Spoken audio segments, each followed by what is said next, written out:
The cold was a constant companion in the village of Oakhaven, a biting thing that seeped through the thickest wool and settled deep in the bones. For Anya, it felt less like a feature of the climate and more like a state of being. It lived in the damp corners of their small, smoke-stained cottage, in the thin broth that was often her supper, and most of all, in the chilling silence of her father's gaze. She was a creature of the hearth, not of the frost-hardened world outside, a fact that had defined her entire existence as a failure.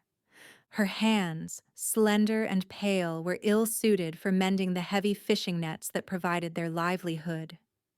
The rough fibers chafed her skin raw, and her fingers, more accustomed to the delicate turning of a page, fumbled with the thick, tarred knots. Her older sister, Brita, could mend a net with her eyes closed, her hands calloused and capable, her laughter as loud and robust as the crashing waves on the shore. Brita was what an omega of their clan was meant to be: strong, fertile, and practical. Anya was none of those things. She was small for her age, with a frame that seemed too delicate to withstand the harsh winds that swept down from the Dragon's Tooth Mountains. Her hair was the color of winter wheat, not the rich, dark brown of her kin, and her eyes were a pale, watery gray that her father often said were as useless as her disposition. Her flaw, the one whispered about by the other villagers and declared openly by her own family, was her quietness, her preference for solitude and the tattered, forgotten books she salvaged from the trader's refuse pile. She was seen as physically weak, socially awkward, and, at 19, still unmated, a profound source of shame for her father, Gregor. Still staring at that book? Gregor's voice was a low rumble, like stones grinding together. He stood in the doorway, blocking the meager light, his broad shoulders filling the frame. He smelled of salt, fish, and disapproval. The fire needs wood. Your sister has been hauling water since dawn. And you sit here, dreaming. Anya closed the book, its brittle pages whispering a protest. It was a history of the old kingdoms, full of tales of magic and monarchs long turned to dust. To her, it was a world away from the grit and grime of Oakhaven. I was just finishing a chapter, Father. I will fetch the wood now. He grunted, his eyes sweeping over her with a familiar, weary disdain. You are a burden, Anya. A mouth to feed with no bride price to show for it. No man wants a weak, dreamy omega who cannot even pull her weight on the docks. You read of queens, but you are not worth the price of a healthy goat. The words were not new. She had heard them, or variations of them, her entire life. They had once been sharp stones, bruising her spirit. Now they were a dull, familiar ache, a cloak of worthlessness she wore as constantly as her patched wool dress. She didn't reply, knowing silence was the only response that would not provoke his temper further. She simply nodded, her gaze fixed on the floorboards, and slipped past him into the biting air. The woodpile was behind the cottage, slick with a thin layer of frost. Each log felt heavy and awkward in her arms. Her back protested as she carried the load inside, her breath pluming in the frigid air.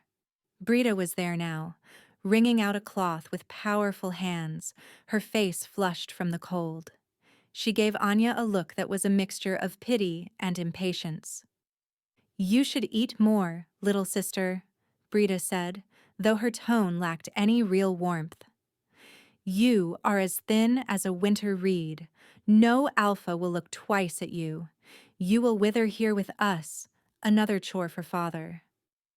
I am not hungry, Anya murmured, stacking the wood carefully by the hearth. It was a lie. She was always hungry. But the food, like the affection in this house, was rationed according to perceived worth. Brita and Gregor ate their fill. Anya was given the scraps. That evening, the catalyst for her fate arrived in the form of a rider cloaked in black. He did not ride a village pony, but a great dark warhorse that steamed in the cold, its eyes gleaming with an unnatural intelligence. The man bore the crest of the Shadow Lord of the Mountains, the one they spoke of only in hushed, fearful whispers, a silver bat on a field of sable. He was an envoy from Castle Volkovna, the ancient fortress that loomed over their lands, a place of legend and dread. The village elder met him in the square, his face pale. Children were hustled indoors, doors were barred. Anya watched from the crack in their cottage door, her heart a frantic drum against her ribs. The envoy spoke, his voice carrying on the still, cold air, sharp and clear and utterly without emotion. Lord Cassian, the master of the castle, demanded his tithe. For generations, the villages under the mountain shadow had paid tribute: gold, grain, livestock. But this year the demand was different. It was not a thing of commerce. The envoy's words fell like stones into a frozen pond. The Lord required a companion, a woman, to be delivered to his gates at the stroke of midnight on the next full moon. Not as a servant, the envoy clarified with chilling precision, but to reside in the castle as his guest. The word guest sounded more like a death sentence. Panic rippled through Oakhaven. No one believed the word guest. They heard sacrifice. The lord of the castle was said to be a creature of the night, an immortal monster who fed on the living. To send a daughter to him was to send her to her doom. A lottery was proposed, a drawing of straws among the eligible unwed women. But Gregor saw not a crisis, but an opportunity. That night, as the fire burned low, he looked at Ania, and for the first time in years, a flicker of something other than disappointment was in his eyes. It was calculation. "There will be no lottery for this family," he announced, his voice heavy with finality. He did not look at his wife or Brita. His gaze was fixed solely on Anya. "We have a daughter to send." Ania's breath caught in her throat. The broth in her stomach turned to ice. "Father, no." "It is a great honor," he said, the lie tasting like ash in the air. "You will serve our village. You will appease the Lord." He was dressing it up in the language of sacrifice, but she knew the truth. He was not sending a tribute. He was discarding a failed investment. He was selling her to a monster to be free of the burden she represented. Brita looked away, a flicker of something, guilt, perhaps, or relief, crossing her face before it was shuttered. Her mother wrung her hands, her lips moving in a silent, useless prayer. No one would speak for her. No one ever had. "He is a monster," Anya whispered, the words barely audible. "The stories say he drinks blood."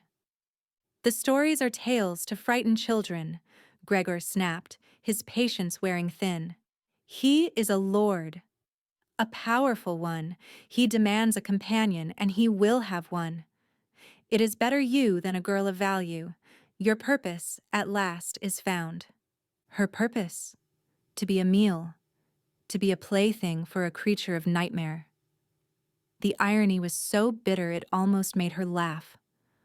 All her life she had been useless, and now her only use was to be thrown away.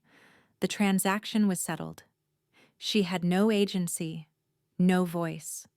She was a piece of property being moved from one ledger to another.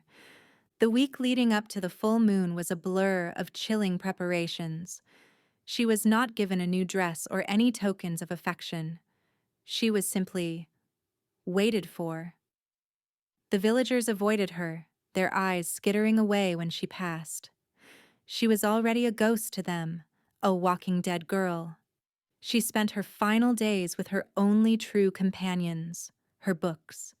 She read of heroines who were brave and clever, of women who shaped their own destinies. They felt like creatures from another world. On the night of the full moon, a cart was brought to their door. It was small and rough, the kind used for hauling firewood. There was no ceremony. Gregor pulled her from the cottage, his grip on her arm bruisingly tight. "Do not shame us with tears," he commanded, his voice low and harsh. He shoved a small, lumpy sack into her hands. It contained a loaf of stale bread and a block of hard cheese, a provision for a journey to her own execution. She did not cry. Her fear was a cold, hard knot in her chest, too tight for tears. She climbed into the back of the cart, her thin cloak doing little to ward off the profound cold. Her mother and Breda stood in the doorway, their forms silhouetted against the firelight. They did not wave. They did not say goodbye. They simply watched as she was taken away. The cart rumbled along the dark, rutted path leading towards the mountains. The driver was a grim-faced man from the village who refused to meet her eyes. She did not look back at the flickering lights of Oakhaven. There was nothing there for her to see. Her ties to that world were not being severed. They were being revealed for what they had always been, non-existent. She had never belonged. She was an outcast, and she was finally being cast out. The journey was several hours long, ascending into the foothills of the Dragon's Tooth.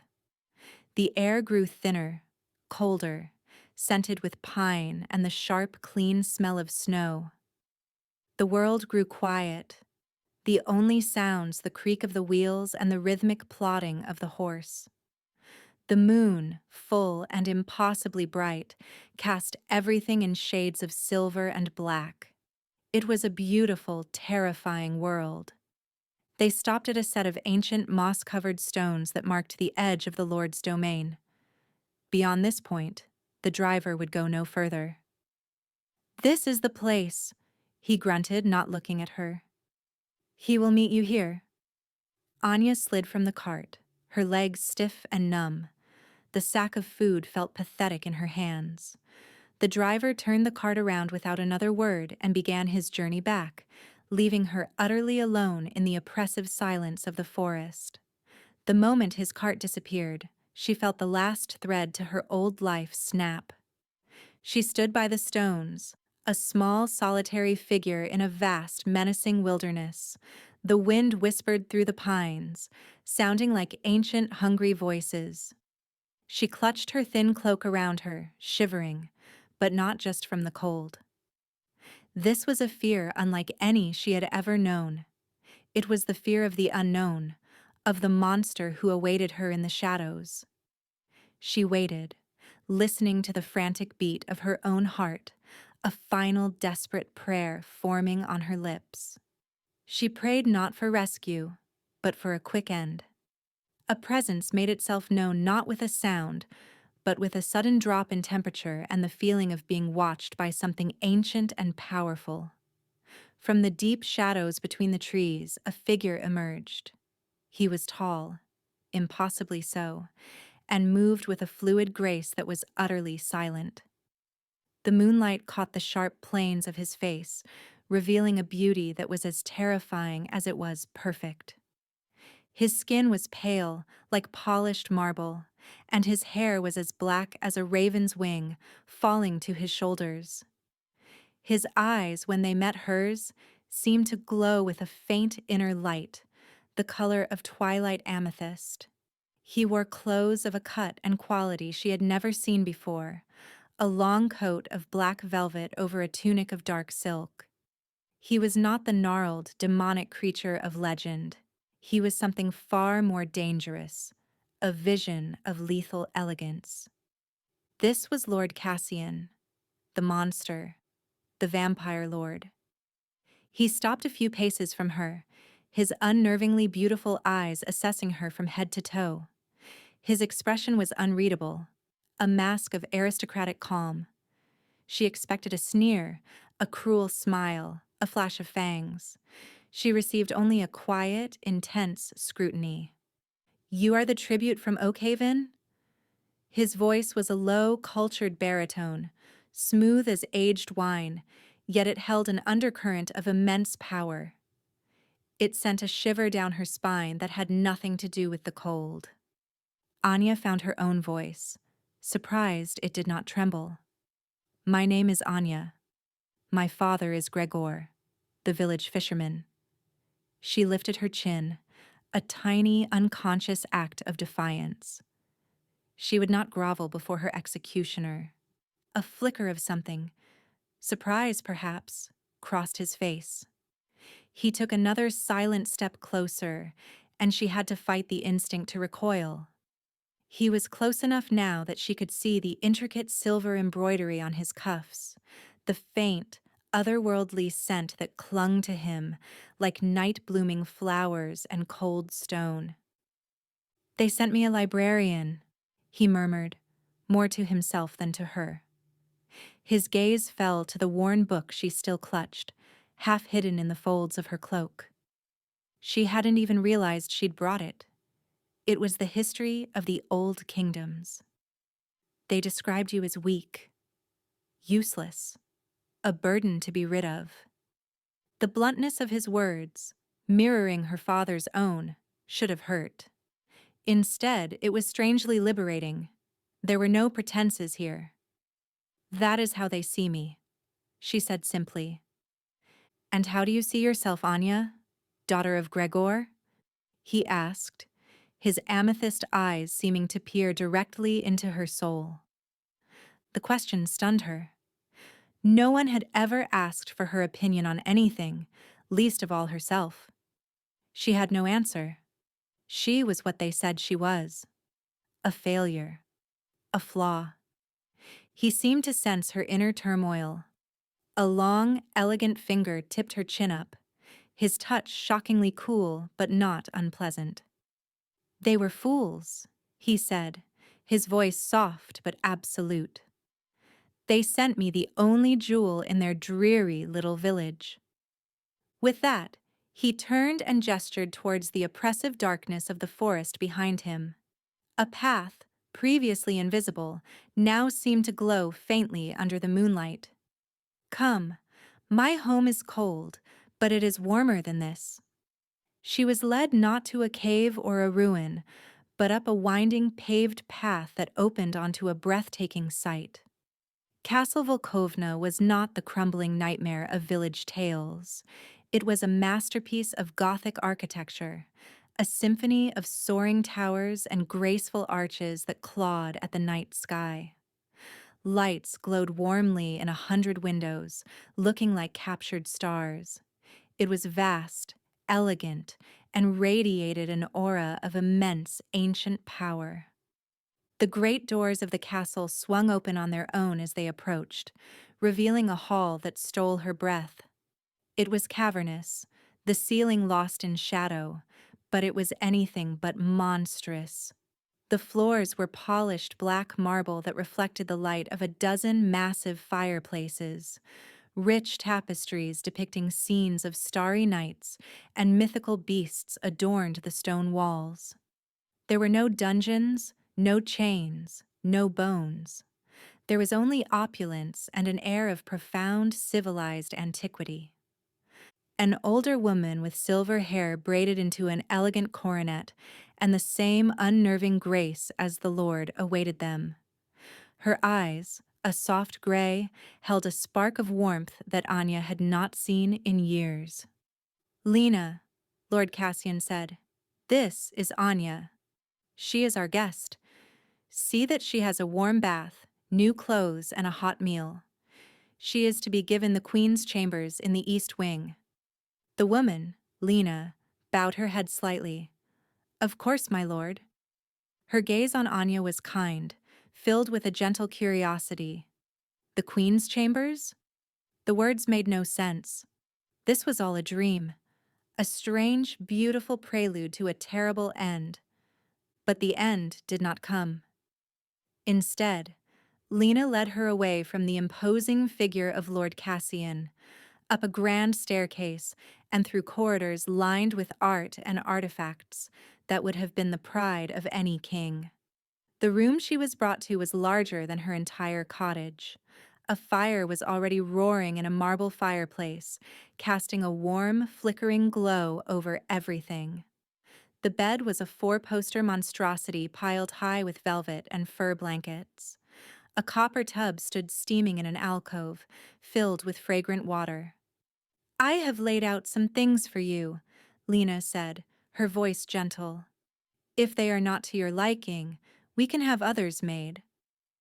The master wishes for you to be comfortable." On the bed lay a nightgown of the softest, finest linen Anya had ever touched, and a dressing gown of deep blue velvet that felt like liquid warmth under her fingertips. It was more luxury than she had ever dared to imagine. This was not the welcome of a prisoner. It was the welcome of an honored guest. After Lena left, Anya sank into the hot water of the bath, the warmth a shocking, wonderful sensation against her perpetually chilled skin. She scrubbed away the grime of the village, feeling as if she were shedding her old life along with it. The fear was still there, a cold stone in the pit of her stomach, but it was now mingled with a profound and dizzying confusion. The monster had called her a jewel. He had given her comfort and luxury. He had treated her with more civility in 5 minutes than her own father had in 19 years. This was her first act of kindness from him, an offering of warmth and comfort that directly contradicted every cruel word and cold shoulder she had ever known. It created a mystery more terrifying than any simple monster. A simple monster she could understand.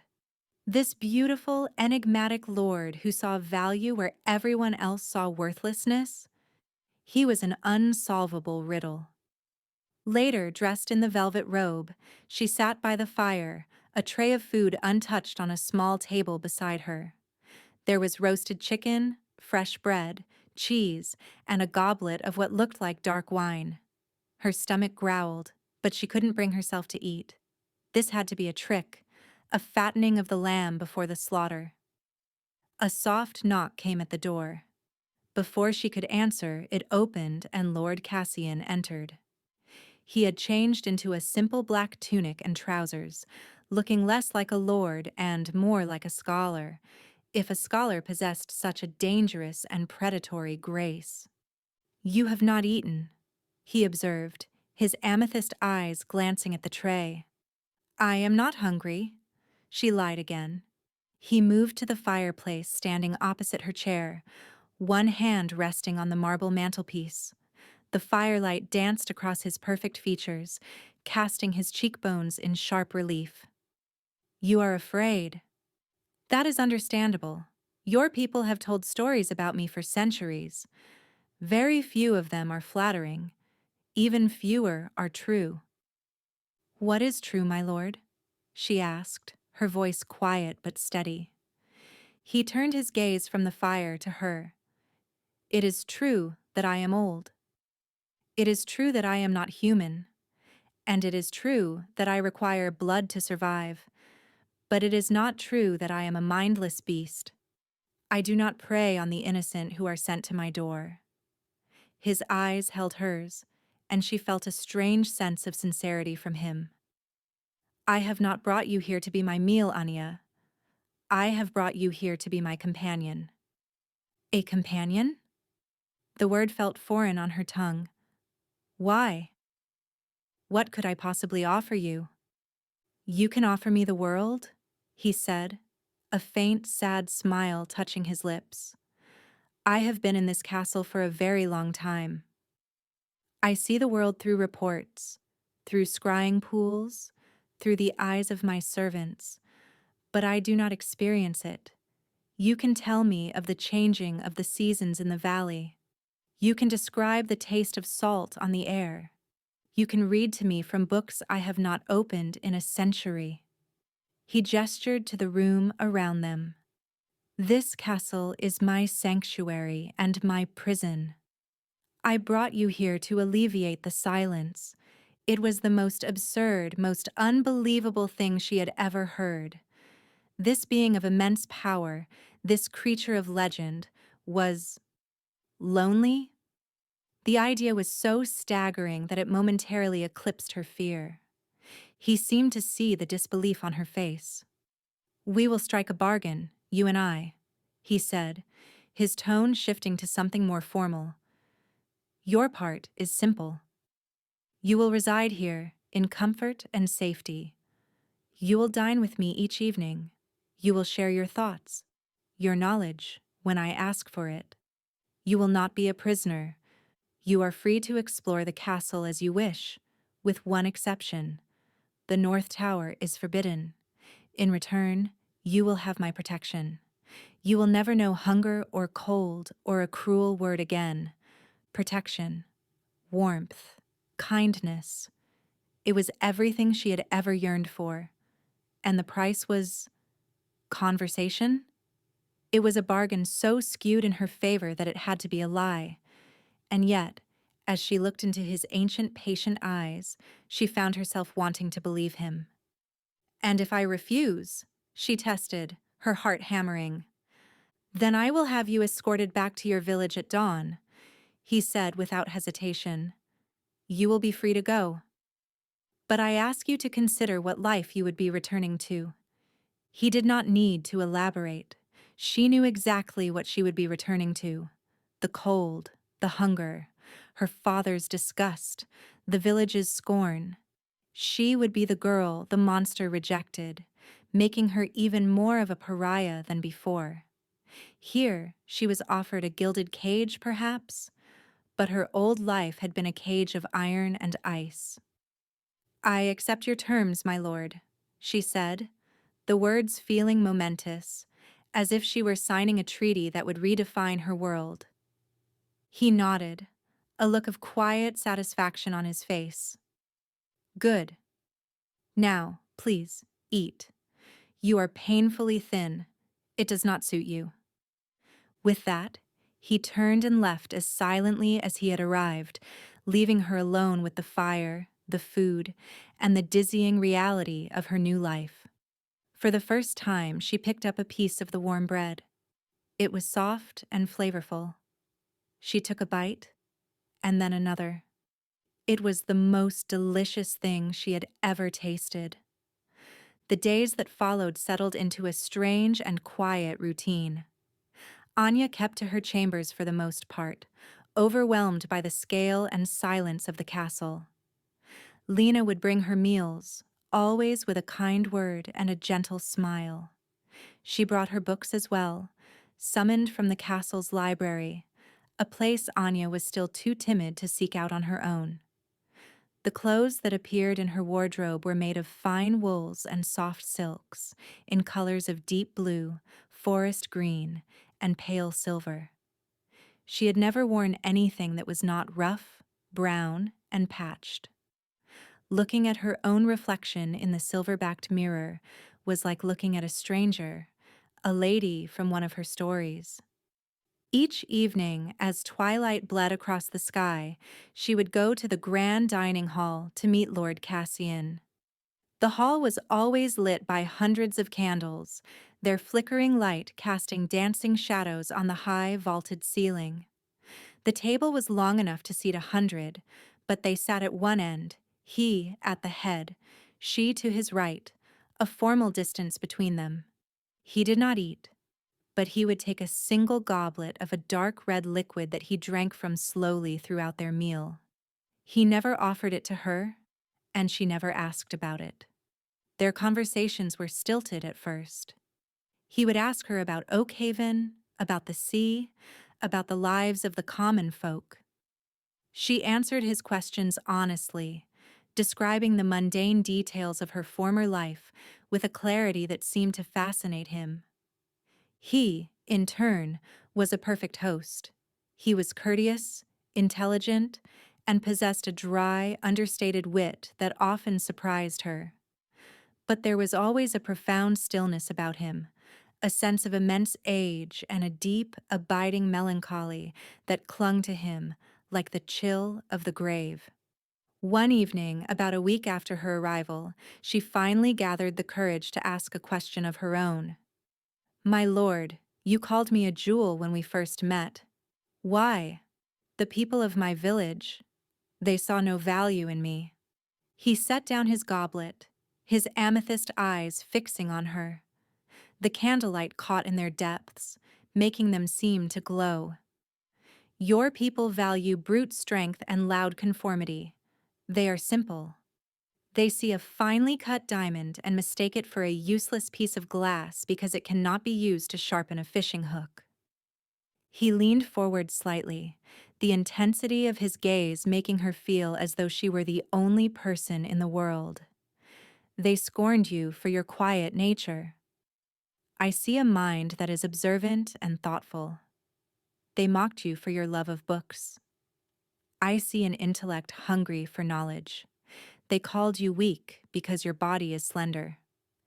I see a resilience of spirit that allowed you to survive 19 years of their cruelty without breaking. They did not see your value, Anya, because they are blind. I am not. His words were a balm on wounds she hadn't even known were still bleeding. To have her perceived flaws reframed not just as acceptable, but as virtues, was a revelation. It directly challenged the core of her ingrained worthlessness.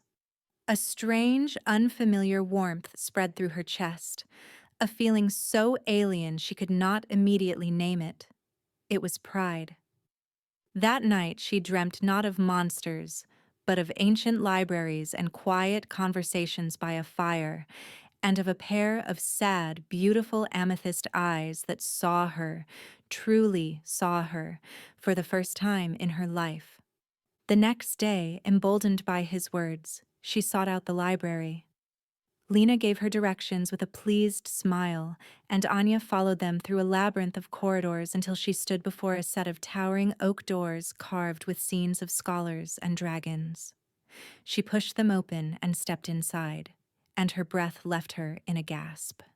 It was the most magnificent room she had ever seen. It was 2 stories high, with shelves stretching up into the shadows, crammed with thousands upon thousands of books. A spiral staircase led to a second-floor gallery that circled the room. Sunlight, or what passed for it in these shadowed lands, streamed through a massive arched window at the far end, illuminating dust motes dancing in the air. The room smelled of old paper, leather, and beeswax, a scent that was more comforting to her than any perfume. It was a sanctuary. It was heaven. She spent the entire day there, lost. She ran her fingers over the spines of books bound in leather and velvet, titles written in languages she did not recognize alongside the common tongue. There were books on history, philosophy, magic, astronomy, poetry. It was a collection that represented centuries, millennia, of accumulated knowledge. She was so engrossed in a volume of ancient poetry that she did not hear him enter. I had a feeling I would find you here. She jumped, startled, turning to see Lord Cassian standing by the door, watching her. He was smiling, a genuine small smile that transformed his severe features, making him look younger, less intimidating. "My lord," she stammered, feeling like a child caught somewhere she shouldn't be. "I'm sorry, I should have asked." "Nonsense," he interrupted, gesturing to the room.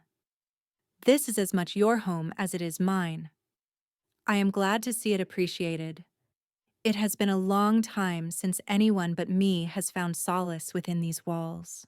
He walked towards her, his movement silent and fluid.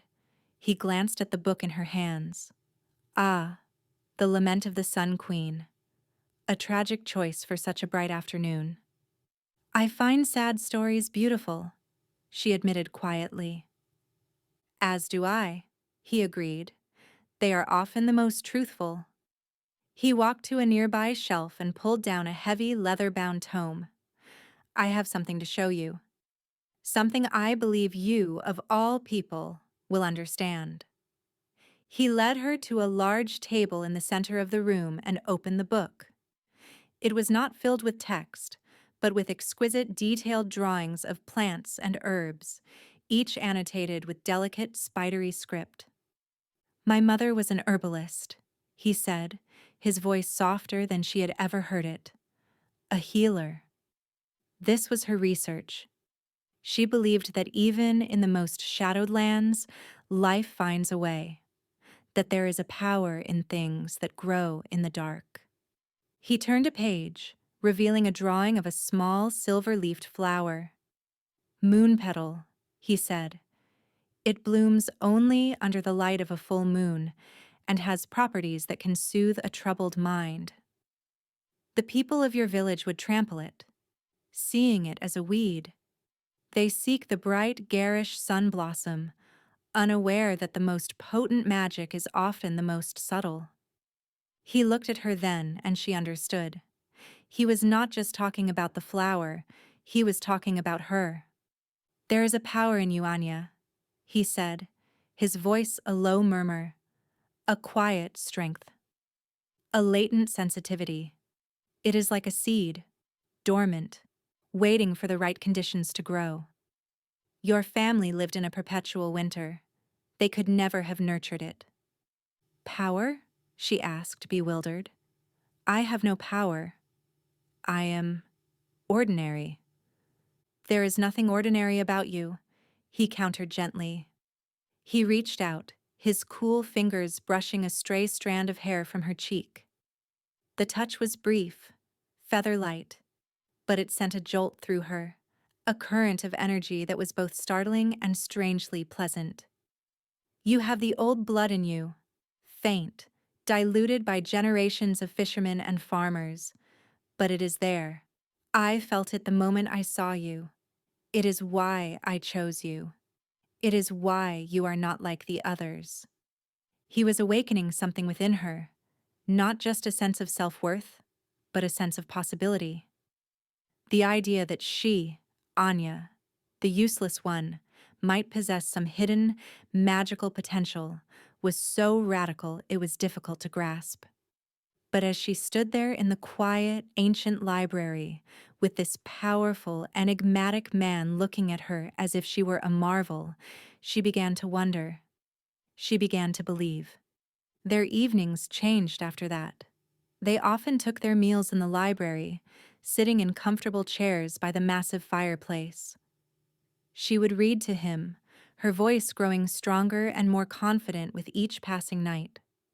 She read him histories of forgotten empires, epic poems of love and loss, and even tales of adventure she'd once read to herself in secret. He would listen, his eyes closed, an expression of peaceful contemplation on his face. He, in turn, shared his knowledge with her. He taught her about the stars, pointing out constellations from the high balcony of the library. He spoke of history as if he had lived it, which she slowly came to realize he had. He told her of the old kingdoms not as a historian, but as a witness. He was a living library, a vessel of ages. The fear she once felt for him had long since evaporated, replaced by a deep and burgeoning curiosity. That curiosity was slowly, inevitably, transforming into something more. It was a pull, an attraction to his intellect, his melancholy, his quiet strength, and the unexpected kindness he had shown her. She found herself watching the way the firelight caught in his dark hair, the elegant line of his jaw, the way his eyes would soften when she read a particularly beautiful passage. She was falling in love with the monster, and the most terrifying part was that she felt no fear at all. Their peaceful sanctuary, however, was not inviolable. The outside world, the world that had discarded her, was not finished with her yet. One bleak afternoon, as a cold rain lashed against the castle windows, a sentinel announced the arrival of visitors. Anya was with Cassian in the library, tracing a map of the ancient world when the news came. "Who would dare approach in such a storm?" Cassian asked, his voice laced with annoyance. "It is a human delegation, my lord," the guard reported, "from Oakhaven. They are led by a man named Gregor." He claims to be this lady's father. Anya's blood ran cold. Gregor. Here. The name alone was enough to bring back the chill of the cottage, the sting of his words, the weight of his disappointment. Why would he come? He had cast her out, sold her to his darkest fears. What could he possibly want now? He is accompanied by another, the guard added, a Baron Volkov from the southern plains. Cassian's eyes narrowed. Volkov, an ambitious, greedy little man who thinks the old treaties are mere suggestions. This is not a social call. He looked at Ania, his expression softening as he saw the fear on her face. You do not have to see them. No, she said, surprising herself with the strength in her own voice. The Anya from Oakhaven would have hidden. She would have cowered.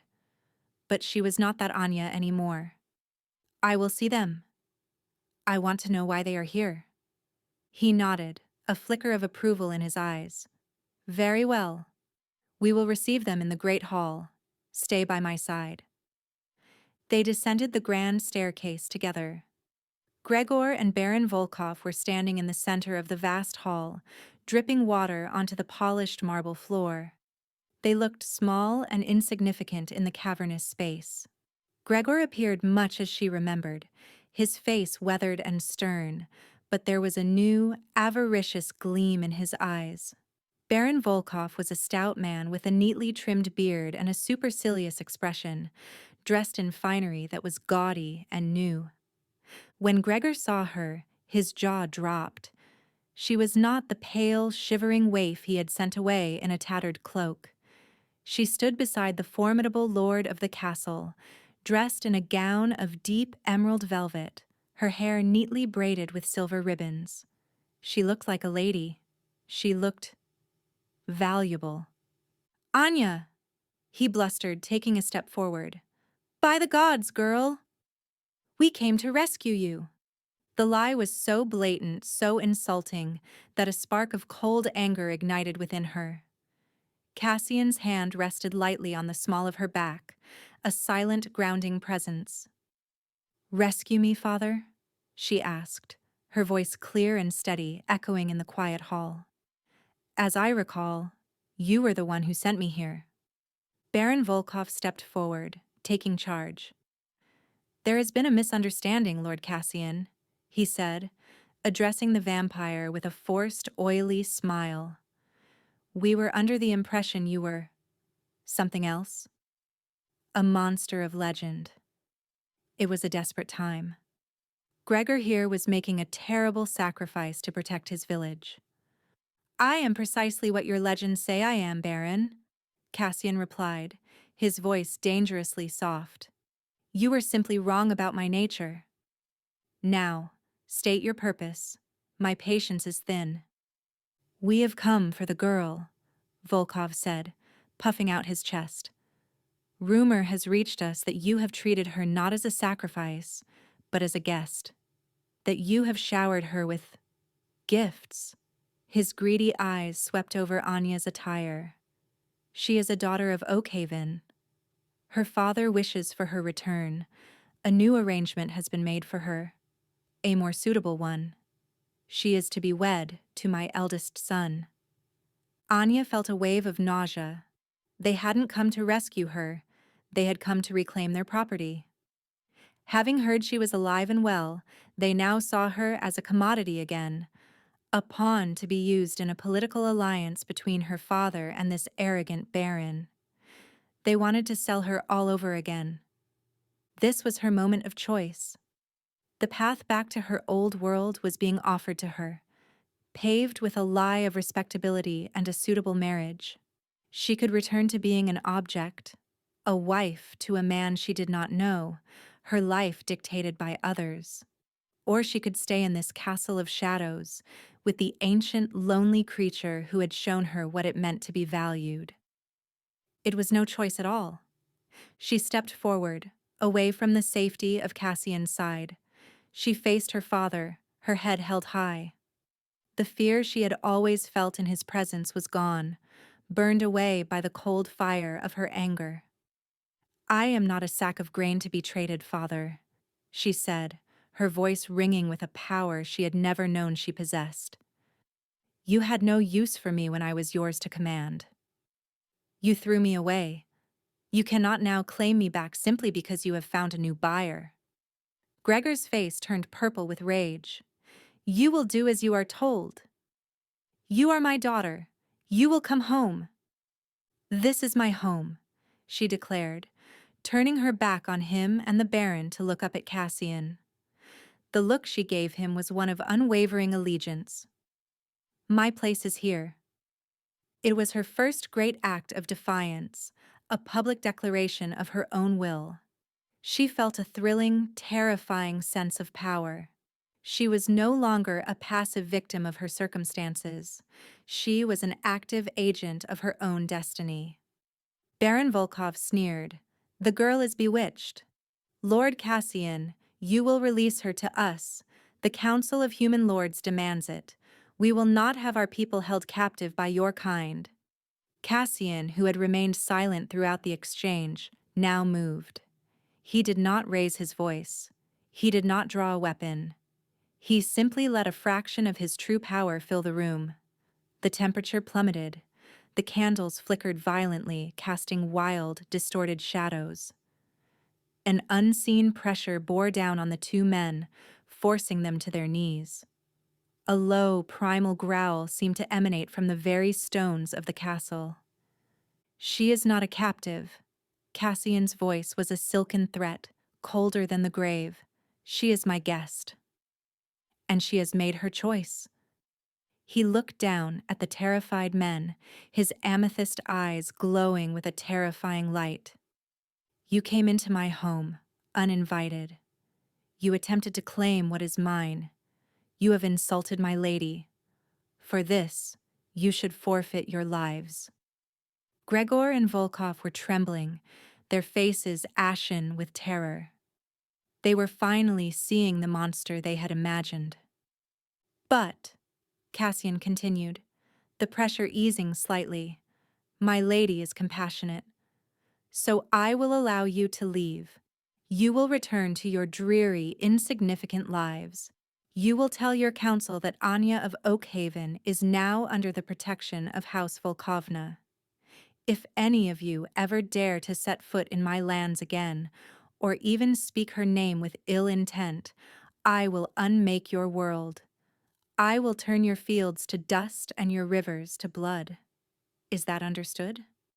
They could only manage terrified, jerky nods. Go, he commanded. The great doors of the hall swung open, revealing the raging storm outside. The two men scrambled to their feet and fled, stumbling out into the rain and darkness like the vermin they were. The doors slammed shut behind them, the sound echoing with absolute finality. Silence descended on the hall. The candles steadied. The air warmed. The oppressive power receded. Anya was breathing heavily, her body trembling with the aftermath of the confrontation. Cassian turned to her, his expression softening instantly. He gently took her hands in his. They were ice cold. You were magnificent, he said, his voice filled with a profound, quiet pride. She looked up at him, her gray eyes wide. You called me your lady. So I did, he confirmed, his thumb stroking the back of her hand. It seems the title is a fitting one. In that moment, their bond was cemented. It had shifted from one of protector and protected to one of true allies. They had faced her past together, and she had chosen him. He had defended her choice with all the terrible power at his command. She knew, with a certainty that settled deep in her soul, that she was irrevocably, completely his. That night, the storm inside the castle finally broke as well. After the confrontation, a new intimacy settled between them, the last vestiges of formality burned away by the fire of their shared defiance. He did not retreat to his own chambers, nor did he send her to hers. Instead, he led her back to the library, to their chairs by the fire. He poured 2 glasses of deep red wine, a human vintage this time, and handed one to her. "I owe you an explanation," he said, his gaze fixed on the flames. "More than you know." Anya waited, her heart beating a slow, steady rhythm. She sensed they were on the precipice of a great revelation, the final piece of the puzzle that was Lord Cassian. "For centuries," he began, his voice a low, somber cadence, "I have been the sole guardian of my bloodline, the last of my kind. But this immortality is not a gift. It is a curse, a slow, creeping decay of the soul." He turned to look at her, and the depth of the sorrow in his eyes was a chasm that spanned millennia. "My power is immense, Anya, but it is untethered. Without an anchor, it will eventually consume me. It will erode my mind, my memories, my very self, until nothing is left but a ravenous, mindless beast, the monster your legends speak of. That is my future, should I remain alone." This was his deepest secret, his ultimate vulnerability. He was not just lonely, he was damned. His cold, commanding demeanor was a mask, a dam holding back an ocean of despair and the terror of his own inevitable self-destruction. "What kind of anchor?" she whispered, her throat tight. "A partner," he said. "A mate. In my kind, we do not choose our partners lightly. It happens but once in an eternity. We call it a heart's echo, a soul whose essence resonates with our own, a spirit strong enough to bind to ours and share the burden of our power, to anchor us to the world, to sanity." He stood and walked to the window, looking out at the rain-streaked darkness. "I have waited for centuries. I have watched empires rise and fall. I have seen the stars shift in the sky. And I have felt my own mind beginning to fray at the edges, the loneliness becoming a physical weight, the beast within stirring. I had all but given up hope." He turned back to her, his amethyst eyes burning with an intensity that took her breath away. "And then I felt you. A flicker of the old blood, a quiet strength that called to me across the mountains. When my envoy returned and told me of the useless daughter, I knew. When you stood before me at the border stones, so small and defiant, I was certain." He crossed the space between them and knelt before her chair, taking her hands in his. His touch was cool, but his gaze was afire. "You, Anya, are my heart's echo. You are the anchor my soul has been searching for across the ages, the latent power within you, the resilience you mistake for weakness, makes you the only one in this world who can save me from myself." The revelation was overwhelming, a tidal wave of understanding and emotion. His kindness, his patience, his recognition of her worth. It was not just benevolence, it was recognition.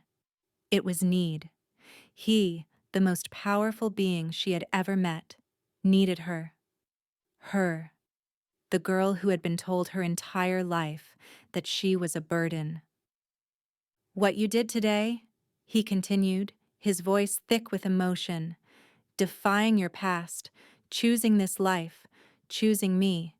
You have already begun to anchor me. But for it to be permanent, for us to truly face the future together, a choice must be made. A binding must be forged." This was his ultimate proposal. It was not one of marriage in the human sense. It was something deeper, more magical, more permanent. "I am offering you a permanent partnership, Anya, a binding ritual that will intertwine our life forces. It will awaken the dormant power in your blood and make you, like me, not a vampire in full, but something more, immortal, powerful. We would share everything, my strength, my knowledge, my lifespan. It would break my curse, but it would also sever your last tie to the mortal world. Your old life would be gone forever, and you would be bound to me, to this castle, to this life, for all eternity. He looked at her, his expression stripped of all artifice, revealing a raw, profound vulnerability. It must be your choice. Freely and willingly given, I will not, cannot, force you. You can remain here as you are, as my cherished guest, for the rest of your natural life. Or you can join me, truly, and become my equal, my partner, my queen. She looked into his eyes, into the soul of the ancient, lonely man kneeling before her. She saw his pain, his fear, and his hope. He was offering her eternity, power, and a love that spanned centuries. He was offering her a chance to become the person he had always seen in her. To some, it might be a sacrifice. To lose the sun, to leave behind the world of mortals. But what was she leaving behind? A world of cruelty and coldness? A life of being told she was nothing? Here, she had found everything. Love, purpose, a sense of self. To bind her fate to his was not to accept a loss. It was to claim her victory. It was the culmination of her entire journey, from an object with no agency to a subject making the most profound choice of her life. Yes, she whispered, her voice clear and certain. She reached out and cupped his face, her touch gentle. I choose you, Cassian. I choose this life. Relief and a love so profound it was almost painful washed over his features. He leaned into her touch, closing his eyes for a moment as if savoring a long-awaited peace. Anya. He breathed her name like a prayer. The ritual was to take place that very night, in the oldest part of the castle, a chamber at the base of the forbidden North Tower. It was a circular room, open to the sky, with walls of ancient rune-carved stone. The rain had stopped, and the full moon, the same moon under which she had been delivered to him, shone down, bathing the chamber in an ethereal silver light. She wore a simple gown of white silk. Cassian stood opposite her, dressed in ceremonial robes of black and silver. In the center of the room was a stone altar, upon which rested a silver chalice and a small, ornate dagger. There is no dark magic here, he explained softly, as if sensing her apprehension. This is a ritual of union, of life, not of death. A sharing. He took the dagger. My blood will awaken yours. He made a small, clean cut on the palm of his hand, and a few drops of his blood, dark as rubies, fell into the chalice. He then offered the dagger to her. And your blood will anchor mine. Her hand did not tremble as she took it. She looked at him, her heart full of love and trust, and made a matching cut on her own palm. She let her blood, bright and startlingly red, mingle with his in the chalice. He took the cup and held it between them. With this vow, I bind my life to yours, he recited, his voice resonating with ancient power. My strength to be your shield, my eternity to be your home, my heart to be your anchor. I am yours, now and forever. With this vow, I bind my life to yours, she responded, her voice echoing his, the words feeling as if she had known them her whole life. My spirit to be your anchor, my life to be your solace, my love to be your sanctuary. I am yours, now and forever. He raised the chalice to her lips. She drank. The liquid was cool, with a strange metallic taste, but it did not sicken her. Instead, a wave of energy, potent and electric, surged through her veins. It was like waking from a long sleep. She felt the dormant seed of power within her burst into life, a warm, silver light blooming in her chest. Then, he drank from the chalice, finishing its contents. As he did, she felt the connection snap into place, a luminous, unbreakable cord tying her soul to his. She could feel his emotions as if they were her own, his overwhelming love, his profound relief, the fading of the ancient cold loneliness that had plagued him for so long. The transformation was not painful, it was a becoming. She felt stronger, her senses sharpening to an impossible degree. She could hear the beating of a night owl's wings far above the castle. She could see the individual veins on a moon-kissed leaf on a distant tree. The world came alive in a way she had never imagined. She was no longer just Ania. He was no longer just Cassian. They were a new, united entity, sharing power, sharing a soul.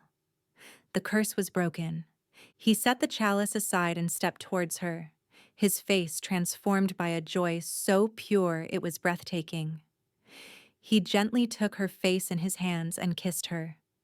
It was not a kiss of passion, but of profound completion, a sealing of their vows, a silent promise of their shared eternity. When they parted, she looked at her hand. The cut was gone, healed without a scar. She felt a new, steady power humming beneath her skin. She looked up at him, her gray eyes now flecked with shimmering silver, a reflection of the magic awakened within her. Their immediate threat was a footnote, already dealt with. Gregor and Baron Volkov had been sent away, utterly broken, their power over her annihilated. They would trouble her no more. The world that had rejected her was now a distant memory, a story from another life. Cassian led her from the ritual chamber, their hands intertwined. He took her not to her own chambers, but to his, a magnificent suite of rooms high in the main tower, with a balcony that overlooked their entire domain. They stood on that balcony, the cool night air on their faces, the moon shining down on the vast, shadowed lands that were now her home, her kingdom. She leaned against him, and he wrapped his arms around her, holding her close. It was a position of comfort, of equals. She thought back to the girl who had shivered in a cart, clutching a stale loaf of bread, certain she was being delivered to her death.